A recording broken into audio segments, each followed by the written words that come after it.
Thank you, David. Well, good afternoon, everybody, and welcome to our headquarters here in London at Lancaster Gate, which the Family Federation shares together with the Universal Peace Federation. It was a gift of our founder almost 40 years ago now, and as Robin and David both said, you are very welcome here anytime. Please come back.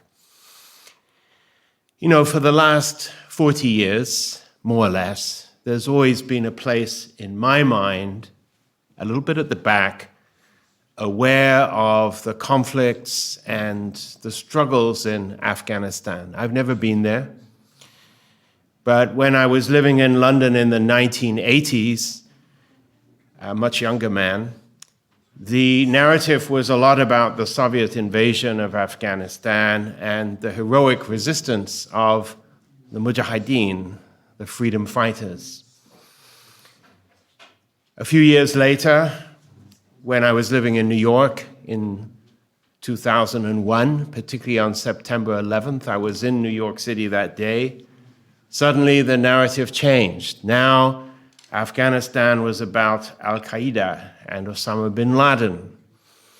A few more years later, and the narrative changed again to the Taliban, and then it wasn't the Taliban, and then it was the Taliban again. But I'll be honest with you, even though I knew I should understand more, I didn't understand very much, and it didn't seem particularly relevant to me until one day in 2009, our eldest son announced to us that he was joining the US Marines.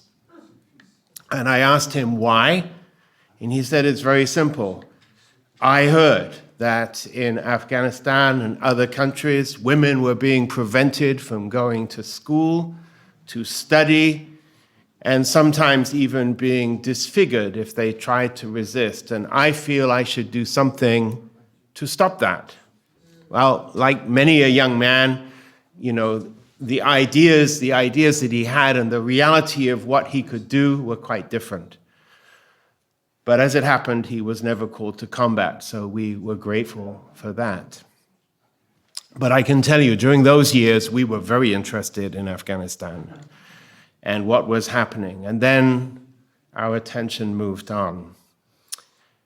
In 2012, our founder, Dr. Sun Myung Moon, Father Moon as he was referred to, suddenly called together an impressive group of ladies in his homeland of Korea, and he encouraged them to form an entirely new peace organization, which he called, a bit controversially, the Able Women's United Nations. Now, in his speech that day, which turned out to be his last speech on earth, because as it happened, he ascended to the spiritual realms just 6 weeks later, he said his use of this biblical term was really quite intentional.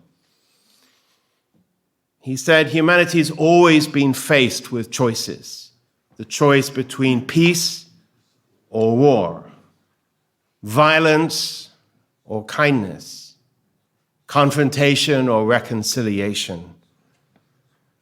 We've always had that choice, but unfortunately, in a history that has, after all, largely been dominated by men, we've always chosen the wrong choice, again and again and again. And the crime of Cain has been repeated. And he said that the cause of peace, whether it's in Afghanistan or anywhere else, we make a mistake if we think that it's somebody else's concern.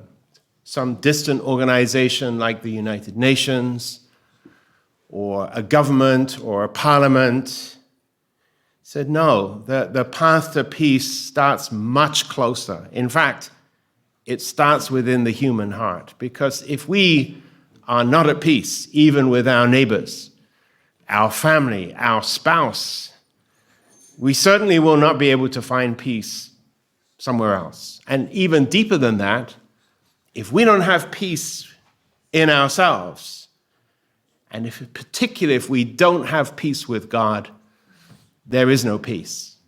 3,000 years ago, the Jewish prophet Jeremiah said, "They say peace, peace, but there is no peace." So this is not a religious meeting, but I'm speaking to you from the heart that the road to the peace starts within ourselves. It starts with being kind and tolerant to each other and humble before God. And Dr. Moon said as he closed his speech, actually, men are not very good at this type of work. Women are generally much better at seeking reconciliation and peace. So I'm really pleased to see a number of very capable and impressive-looking ladies in our audience and among our speakers today. I'm here to listen and to learn. And once again, thank you so much for joining us today. Thank you.